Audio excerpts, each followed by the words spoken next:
Hi guys, this is Sports Central, and it's my new channel, and I'm basically going to be talking about different sports topics, and mainly in football, basketball, and baseball. And today's topic will be the Eastern Conference Finals, and maybe the Western Conference Finals, because as people I hear talking that, hey, it's not that, it's basically those two teams, which is kind of is just those two teams, but that's kind of how it is now, because you have, those two teams are too top heavy. Eastern Conference, you got LeBron James. I call it the Cleveland James or the LeBron in the game versus basically the big four on the Warriors and a great bench. So at first, when Durant went to the Warriors, I really thought that the Warriors actually would have kind of took a step back a little bit, which they kind of did because they didn't go 72 and 10 or whatever they did last year. No, 73 and 9, like they did last year. They didn't do that. I think they won 65 games, 64, 65, 62. Well, I always thought the reason the Warriors were so good was because of their bench. Well, Andre Iguodala, David West?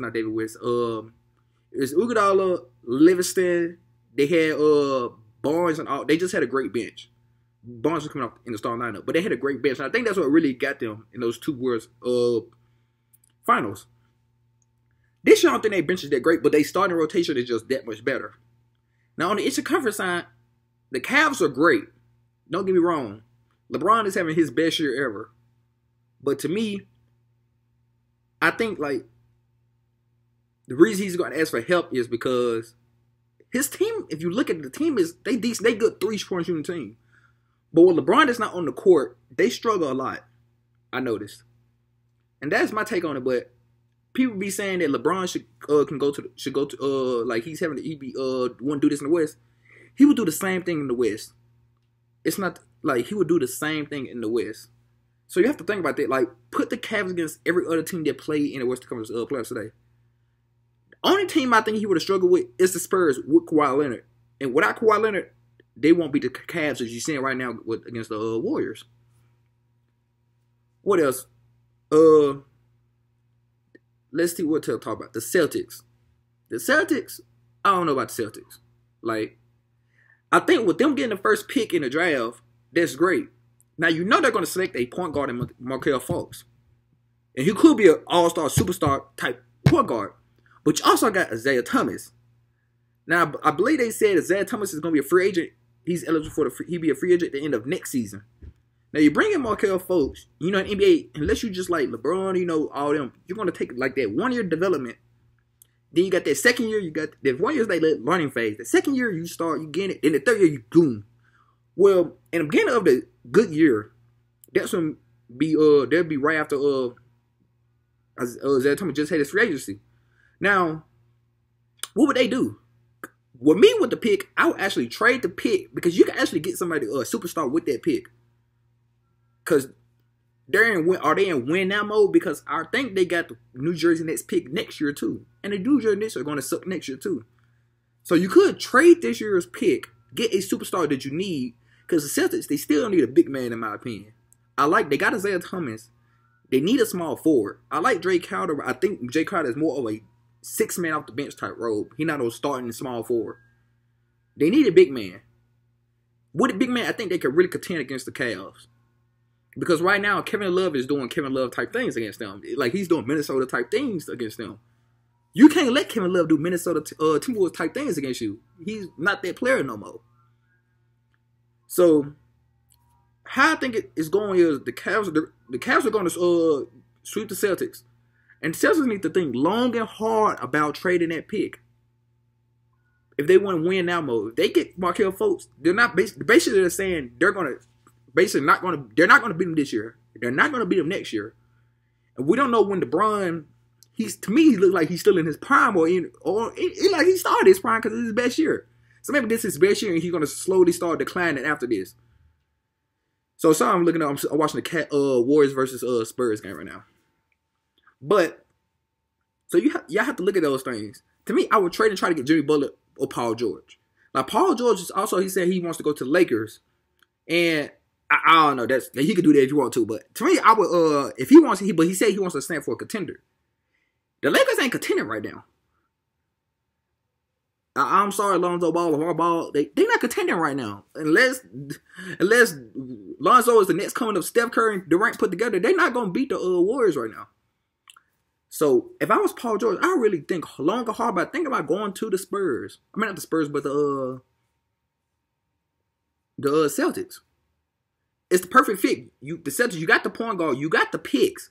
The Celtics got a potential to have a dynasty right there with all they can. They can't fuck. The GM cannot fuck this up.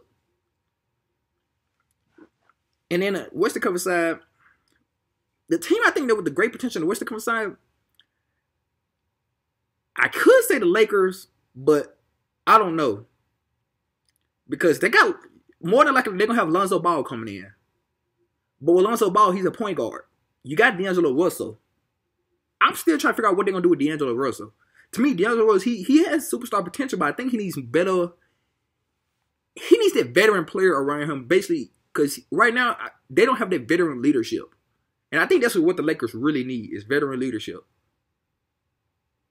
So, I forgot why I saw it, but I think it was ESPN, but you know ESPN always bullshitting. They was talking about trading D'Angelo Russell. I wouldn't necessarily trade him.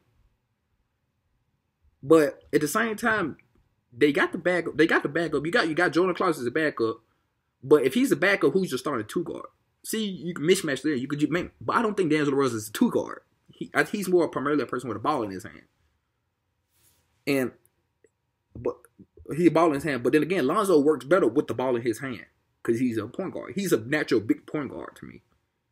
So that'd be interesting. But I think the team I really do like in the Western Conference Finals for a couple years will be the Jazz. It's just because of the young nucleus.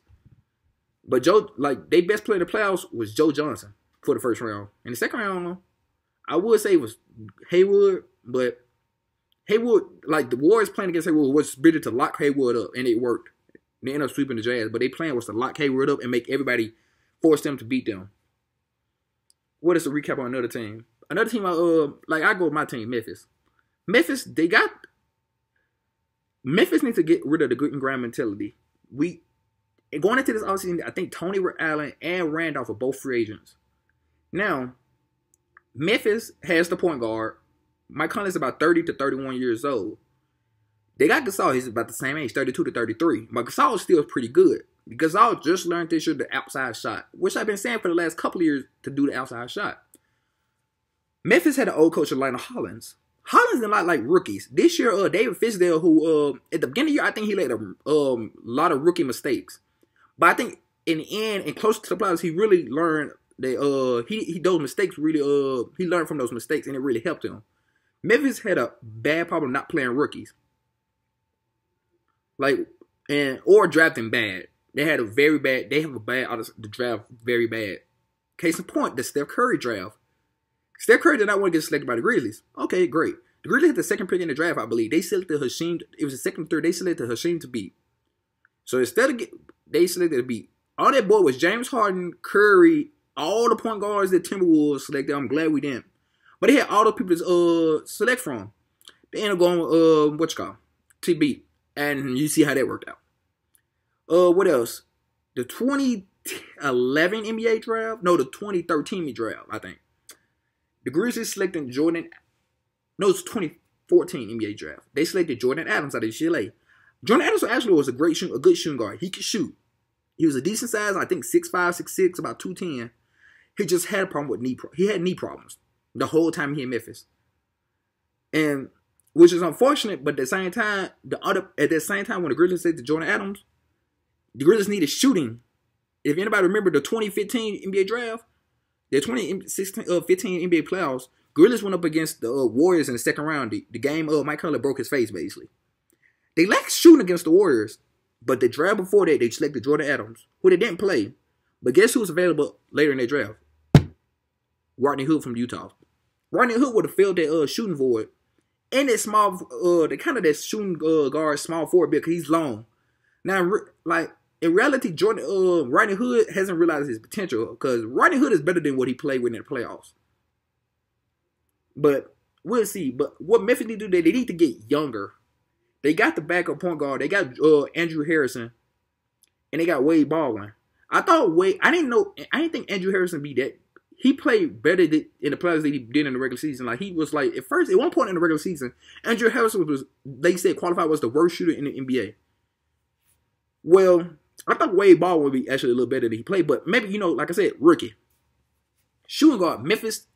Memphis needs either a legit shooting guard or a small forward that can score. And right now, they got a person that's overseas right now. I cannot pronounce the name, but I forgot. I think they say he's in Serbia. He's coming over, and I think he might be able to, maybe fill in board because he could shoot, and he's a good passer. But most of the time, he's just shooting. Memphis needs a lot of shooting because they got the small forward, they got the point guard, they got the bench, they got the rookie, but there's a whole bunch of rookies. So I think a 1-year season will help them. What else? Another team on the rise is Timberwolves. Timberwolves, I like them.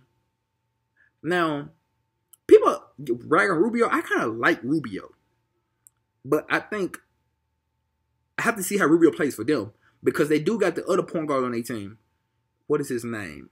I cannot remember his name right, but they do got the other part that they did draft. And I think they want him to take over Rubio's spot. But I think Rubio, I don't think he wants to leave. I think he likes Minnesota. But they got the small forward, they got the shooting guard, and LaVine. But LaVine's going to be out for at least another year because he did stuff for ACL. It usually takes a year for you to get back from the ACL. It takes like another 6 months to get fully acclimated. So he's going to come back at the end, near the middle to end of next season. He'll have their full off season to train. So I think in the 2019 will be the 2018 season. He'll be back. He'll be back. And Timberwolves, I think this coming season might not be a good season for them, but 2018. I think that'll be their season with Tom Thibodeau as their coach, I believe.